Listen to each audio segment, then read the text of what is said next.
The next generation of Xbox is seen to be the plan is undergo. It's underway. We're gonna get into that. There's a lot to unpack today. We're gonna be going over Jez Cordon's article that he just released on the new hardware plans for Xbox. Going over what I need from it, and we're gonna get into this. What's going on, you guys?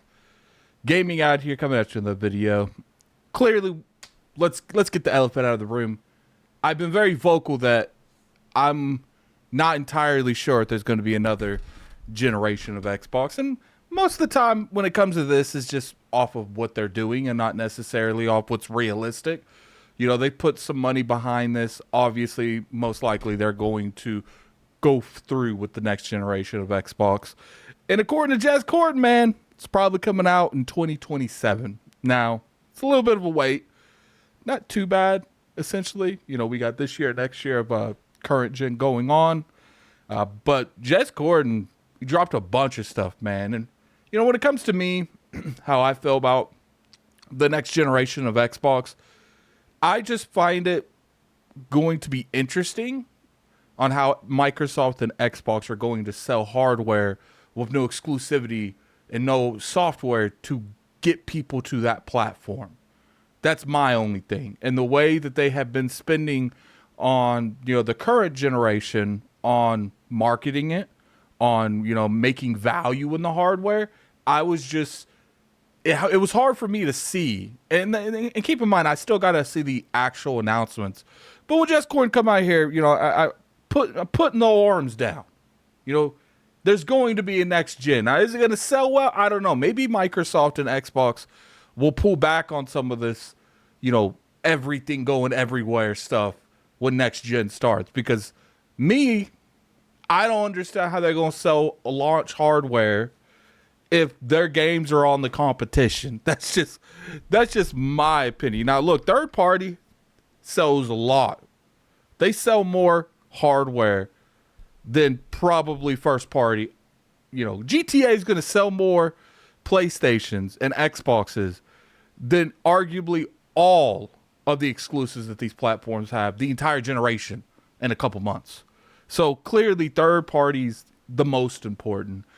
You can make the argument that Microsoft really hasn't secured too many really big third party marketing rights, and I wouldn't argue with you on that. But there's a lot to go into this, and you know, there's a lot not going on. For instance, last year we saw Indiana Jones get announced for the PlayStation. We in February, and it still doesn't have a release date, which that could happen at any time. So can't really go too much off of that. That's just my biggest thing with this is like, look, hardware is nice. I want the hardware to have staying power. That's my thing. And if you don't have exclusives, I don't know how well it's going to sell in the long term. But maybe they'll show me some, like, you know, innovative stuff that happens on the hardware side where it's going to be more profitable and better value for people. But we'll have to see. Let's pop over here to Jez Cordon. So Jez Cordon, exclusive. Don't you love how Jez just capitalizes that whole exclusive? Shout out to Jez. Shout out to Jez. Xbox's new hardware plans begins with a gaming handheld set for later this year with the full next generation consoles targeting 2027. Now, this is kind of like completely, you know, backwards on what was reported last week. There was an insider, and I didn't cover it because I felt like I didn't know the insider well enough to, you know, go off of his stuff entirely. But, you know, when you look at something like this, right now, Xbox is getting a new handheld. This is according to Jez. And then in 2027, they're going to give you that classic under the desk feeling, that classic Xbox Series S and X. They're going to give you that at that time. So let's go over this. Here's your first glimpse at the next generation hardware plans, and some parts are being executed more quickly than you might think.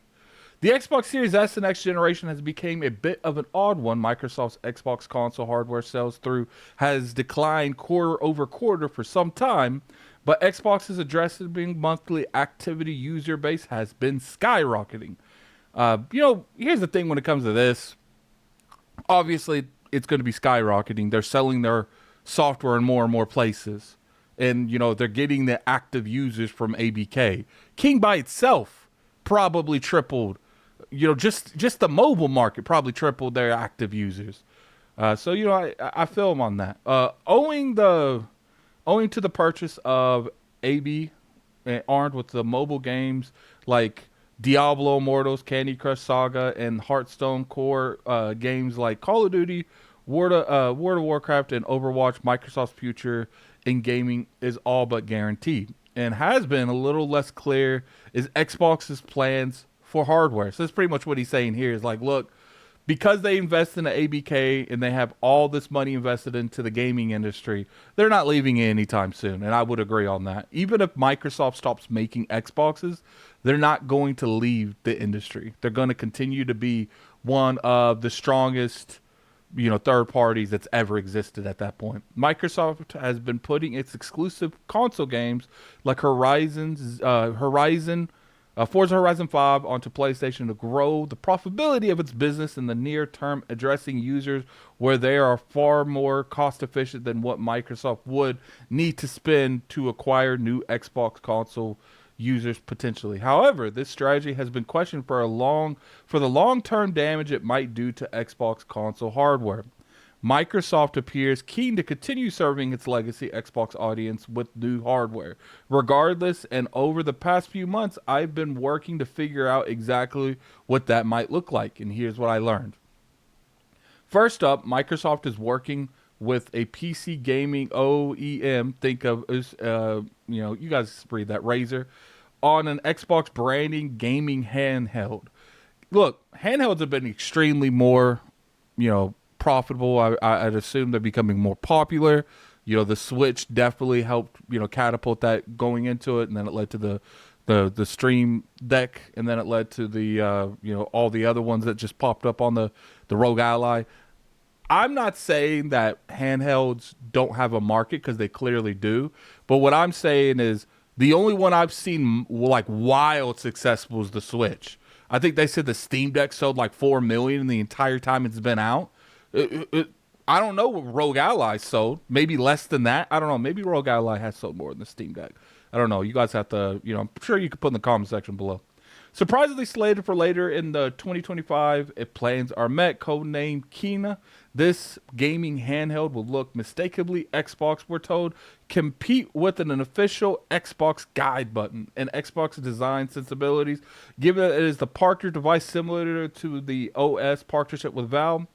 I expect this handheld to be more PC oriented. It will run more like Windows, putting the Microsoft Store and the PC Game Pass front and center, along with the ability to install things like Steam. That makes sense. On a handheld, it does make sense to put Steam on, their handhelds. But, I see a lot of like rumors going around that they're going to do that with the hardware. And look, Microsoft makes a decent amount of money off of the 30% they get from all their partners on their store. So to me, you put Steam, let's say you boot up an Xbox and it says, do you want to boot up Steam or do you want to boot up the Xbox UI?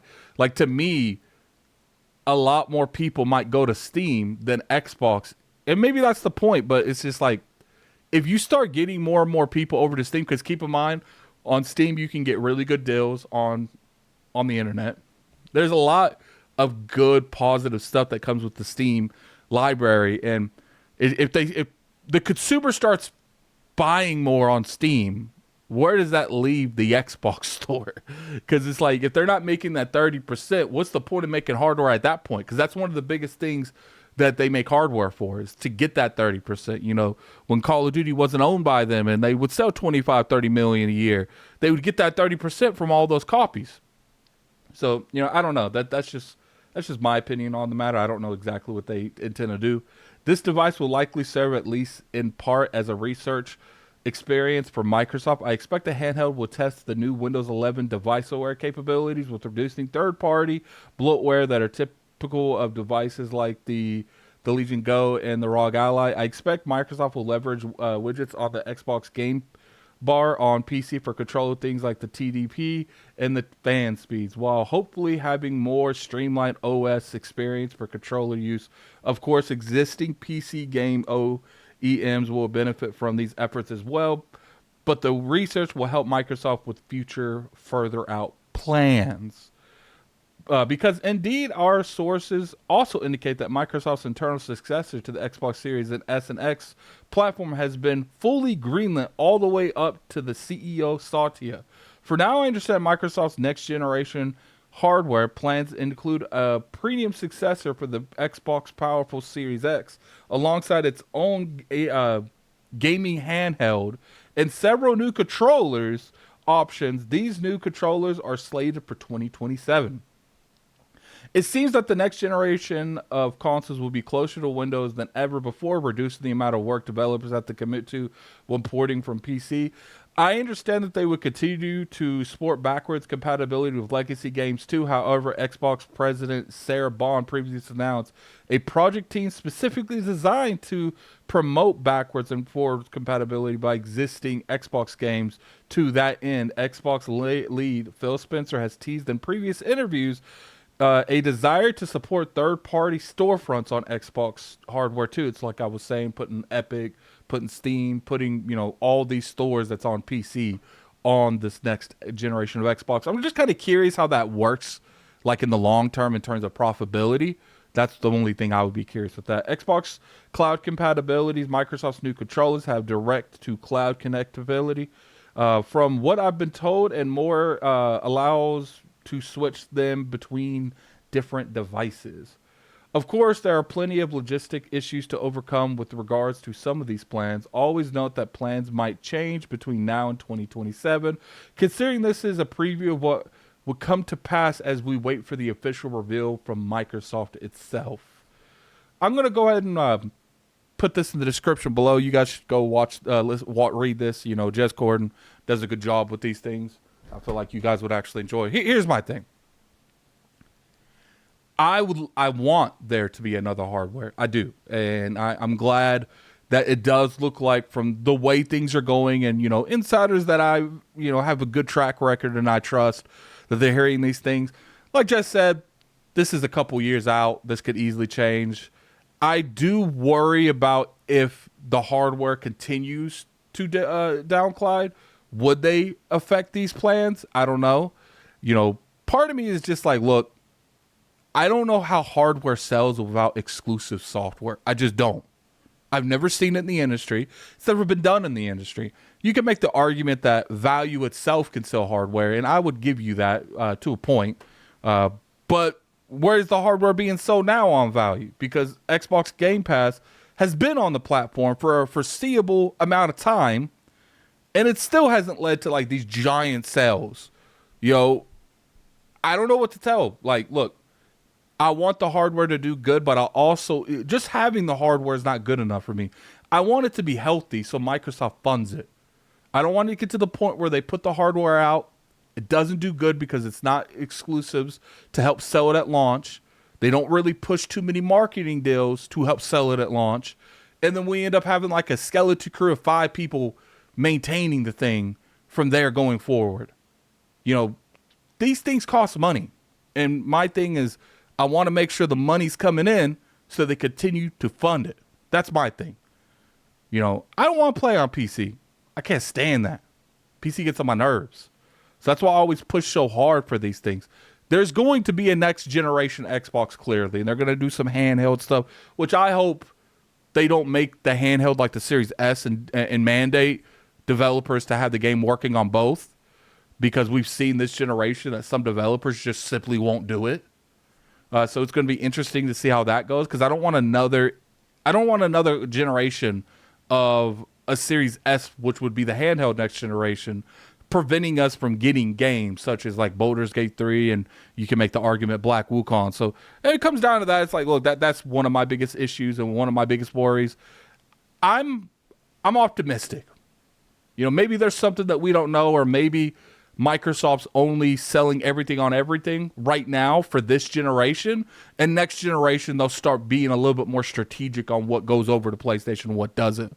A lot of people keep saying that Addict, Microsoft is letting everyone play Halo. They're letting everyone play Gears. They're letting everyone play Forza, because then when they announce next gen, those games at least are going to be exclusive. Until I see more of a pattern, until I see them breaking the pattern even more, I have to just go off what Microsoft is telling me. And what they're telling me is they are just going to be a console if you want one, but they're really going to be focusing on selling their games everywhere. And until I see more saying otherwise, I'll have to believe that. Now, I hope you guys are right. I hope next gen they show up and they say, look, our game's now, unless it's like, it makes sense, obviously, like Call of Duty and stuff, that's exclusive. I would love that, because then it would show, it would bring value to the platform, it would bring value to the hardware, and I feel like it would push more of that hardware. But what's going on right now, I don't see the hardware selling very well if this current hardware is not doing very well, because I have to see how they sell, because there's got to be a selling pitch for the next generation of hardware if software is not part of it. And it's got to be something that's not doing it now. Like, Power's not doing it now, and if they are not willing to take a loss at the launch to make it cheaper, then that means it's going to probably be the money wise, its competition is probably going to be a lot cheaper too. So I don't know. We'll have to see. There's a lot of stuff, a lot of variables we don't have. But anyway, that's it for the video. Tell me what you guys think in the comment section below. Like, look, I know a lot of people will be in that comment section. They go doom and gloom Addict. That's fine. I didn't really go in on anything. I just have my concerns, and I feel like that's valid. And if you guys have an issue with that, maybe this channel ain't for you. But anyway, put in the comment section below what you guys feel about that. If you guys enjoyed this video, hit that like button. It's always appreciated. You can always sub to the channel. We make weekly content over here. We also stream on Addict Arena. We're going to be doing that a lot more in the foreseeable future. But definitely go check me out on Twitter, Lord Addict IOP. And until next time, this Gaming Addict, I'm out of here. Peace. Man, it's crazy. This week's been crazy. It's already started. It's Monday.